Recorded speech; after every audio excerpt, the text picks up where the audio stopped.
Prepare the bath with hot water was the request from my husband, who had vanished 3 years ago.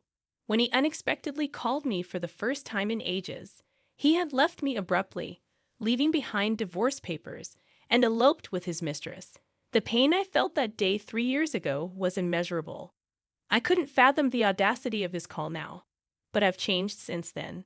I understand, I replied calmly, suppressing my anger as I hung up the phone. I couldn't help but wonder what my husband would be like when he returned home. I hoped he would feel the same pain I did back then. Suck it up, I thought to myself. My name is Mary, 30 years old with an office job. I met my husband Dean through a social networking site. It all began when I discovered Dean was organizing a meetup for fans of my favorite band.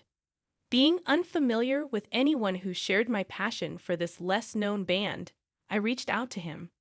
The meetup venue was conveniently close to my house, so I impulsively messaged Dean. He responded politely, providing directions. Dean, as the moderator, ensured the event was lively, making me feel at ease amidst strangers. Though nervous, Dean's presence made the meetup enjoyable. We clicked instantly, realizing we shared similar tastes not only in music, but also in other aspects. Our conversation flowed effortlessly, and I found myself drawn to him. After parting ways with others, Dean and I continued talking as we traveled on the same train. We discovered numerous commonalities, and I felt a burgeoning affection for him. Agreeing to meet again, I left the train, eagerly anticipating our next encounter. Our messages grew frequent, and a month later, at a concert, Dean confessed his feelings. I blushed with surprise and joy, thinking my affection for him had been one-sided. Every day since then, being with Dean has brought me nothing but happiness. Dean is an incredibly considerate person, always careful not to say anything hurtful. Countless times, he surprised me with gestures that brought tears to my eyes because his priority was my happiness. I felt like I could do anything for Dean in return. After a year of dating, we decided to tie the knot. His proposal took me completely by surprise. During a dinner at a restaurant, he suddenly presented me with a lavish bouquet of flowers, and as I accepted, our mutual friends emerged to share their congratulations. It was a moment of pure joy, and I couldn't help but cry tears of happiness. Even after marriage, Dean and I maintain a romance, seemingly unaffected by the change in status. Despite his demanding job, Dean actively participated in household chores and made grand gestures for our wedding anniversaries and birthdays. I was grateful every day to be married to such an amazing man. However, after 2 years of wedded bliss, Dean began to exhibit strange behavior. While he had always been busy with work, his workload seemed to escalate. He started working overtime, even on holidays, and traveled more frequently than before. There were days when I hardly saw him, and nights when he returned home long after I had fallen asleep waiting for him. One night, out of concern for his health, I suggested he take some time off from work. His response was unexpectedly cold, the first time he had ever spoken to me in such a manner. It was then that I realized something had changed in him. Dean's transformation became more evident over time. One morning, he scolded me for not having breakfast ready at an ungodly hour, displaying an unreasonable level of anger. It was bewildering and hurtful, especially considering I had never imagined he would even think to be upset about such a thing. I, too, have a job, and naturally, the housework isn't always perfect. I was so stunned by Dean's reaction that I zoned out for a while. Perhaps I shouldn't be so engrossed in my work. I realized I needed to put more effort in the household chores and wait for Dean to settle down at work, hoping he would return to his former gentle self. I firmly believed that one day he would, so I did everything in my power to make our home a peaceful sanctuary for his return. But despite my efforts, Dean continued to give me the cold shoulder. Even though my heart felt like it was breaking, I persevered, trying my best to maintain the household. One day, while checking Dean's pockets for items to take to the cleaners, I discovered a pair of women's earrings, obviously not mine. The moment I laid eyes on them, I became convinced that all of Dean's previous actions had been a facade. He wasn't busy with work. He was meeting his affair partner. That explained why he was never home. Feeling foolish and utterly miserable for caring so deeply about Dean, I stayed up that night, waiting for his return. When he finally arrived in the morning, I confronted him about the earrings. "Whose earrings are these?" "They were in your suit pocket." I tried to keep a calm tone, hoping for a rational discussion, but Dean's response was nonchalant. "Oh, they belong to my girlfriend." "Thanks, I'll return them tomorrow." His indifference stunned me. There was no hint of remorse or panic, as if having an affair was normal.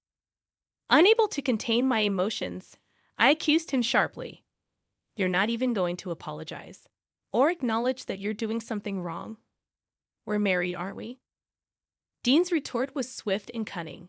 "Shut up. You're the cause of this mess." As he stormed towards the bathroom, I realized I hadn't heated the water in the tub, a detail no wife would prioritize during such a confrontation. But Dean's accusation echoed in my mind. "Why haven't you heated up the water? Can't you even do that?" I was at a loss. He showed no intention of discussing or ending the affair. There were so many words I wanted to say, but they seemed futile. Unable to muster a response, all I could do was cry. In silence, I retreated to the bedroom, tears streaming down my face. Morning came, and Dean was nowhere to be found. Had he left in anger? Stunned, I returned to the living room, where I discovered something shocking on the table. There it was, a divorce document signed by Dean, accompanied by a short letter that simply read, "Goodbye. Sign these and send them out." I frantically tried to reach Dean, but he refused to answer my calls, leaving me unable to contact him. Could a couple really end things so abruptly? Was it fair for me to place blame on him that day? I took time off work and reached out to my in-laws, but even they couldn't get through to Dean. None of our mutual friends had any luck reaching him either. To my surprise, I discovered that he had resigned from his job 2 weeks prior. In hindsight, it seemed too coincidental for divorce papers to be prepared in the dead of night. This had been planned. Life after that became a blur. I no longer found solace in the songs of my favorite band, and work became an impossibility as I took a leave of absence. Emotional wounds festered, imprisoning me within the confines of my own home for months. Concerned for my well-being, my mother came to stay with me for a while. 3 years passed before I could even fathom returning to a semblance of normalcy. Perhaps, just maybe, I could begin moving forward again. And then, as I was beginning to entertain this notion, the phone rang one evening while I was cooking dinner at home. An unknown number flashed on the screen, filling me with apprehension as I answered. To my disbelief, it was Dean's voice on the other end, a voice I never expected to hear again. My heart raced with shock. And there he was, on the phone, uttering those words. "I'll be back tomorrow. Get the hot water ready in the bath." I couldn't comprehend it. Had he forgotten everything that happened 3 years ago? How could he return and face me after all this time? The confusion and hurt swirled inside me, but instead of voicing my myriad of thoughts, I simply replied, "I understand," before hanging up the phone. The following day, Dean called again, his voice laden with fury. "What happened to our house? It's still our house, right? Explain this to me," he demanded. But I was bewildered. "Our house? That's my house," I retorted. Dean's anger flared even more. "You forgot to boil the water in the bath too?" he accused, unleashing his frustration on me. "You're not my husband anymore, Dean," I asserted firmly, feeling the weight of those words. Turning around, Dean caught sight of me, my in-laws, and my lawyer. Panic flickered across his face as he lost his grip on the phone. "Why are Mom and Dad here?" he stammered, attempting to flee, but my in-laws and the lawyer closed in around him, leading him towards the lawyer's office. Ignoring his protests, we made our way to the office, where Dean was seated. "Here are the documents regarding alimony," the lawyer stated matter-of-factly, despite Dean's protests about not having the money. In a fit of rage, Dean tore up the papers, but the lawyer produced more copies, prepared for such defiance. You should pay alimony to Mary for cheating on her and causing her emotional distress, the lawyer asserted sternly, fixing Dean with a cold glare. Dean attempted to deflect. Let's just move on with our lives. What about the house? But the lawyer remained resolute. Mary's heartbreak cannot be mended with money, but it's the least you can do. Dean's attention shifted to me and my in-laws. The house is mine. Have you forgotten everything after 3 years? I don't want the house we shared anymore, he declared bitterly.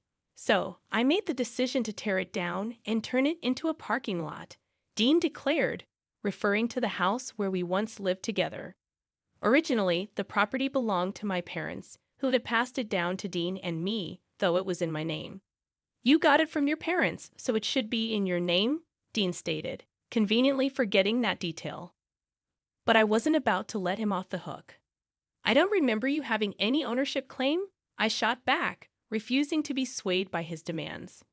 Dean persisted. If you're going to turn it into a parking lot, you better split some of that revenue with me, right? I couldn't help but scoff at his audacity. How long are you going to keep up this charade? What you did is unforgivable, I retorted, my patience wearing thin. You're 30 years old and still don't realize it. You're a good-for-nothing, I added, feeling a surge of anger and frustration. My father-in-law intervened, delivering a verdict on Dean's behalf. You're right. The only thing left for you to do is pay alimony and disappear from our lives, he declared, his tone unwavering. As I watched Dean's crestfallen expression, I couldn't help but feel a pang of satisfaction. There's no way we're starting over, I asserted firmly.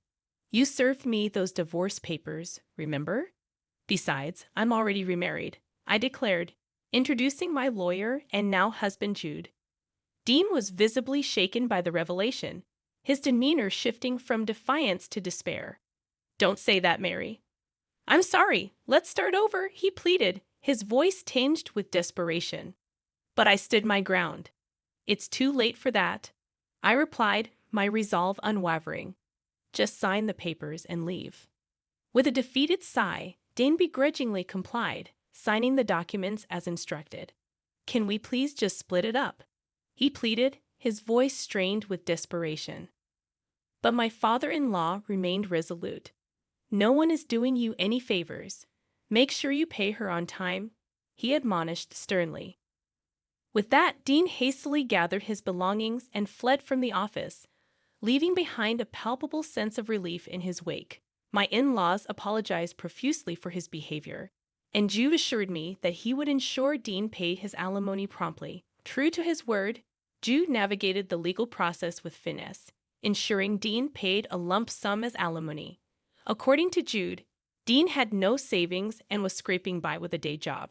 It turned out that he had been living lavishly off a wealthy woman, but she eventually grew tired of him and kicked him out. With the alimony settled, I cut off all communication with Dean, focusing instead on enjoying my honeymoon with Jude. He never complained about my imperfect housework, always offering his support and understanding. Together, we found joy in the simple pleasures of life, and for the first time in a long while, I felt truly content. As we embark on this new chapter together, I find solace in the fact that I am no longer bound by the chains of the past. With Jude by my side, I can finally embrace the future with optimism and hope. And for that, I am eternally grateful.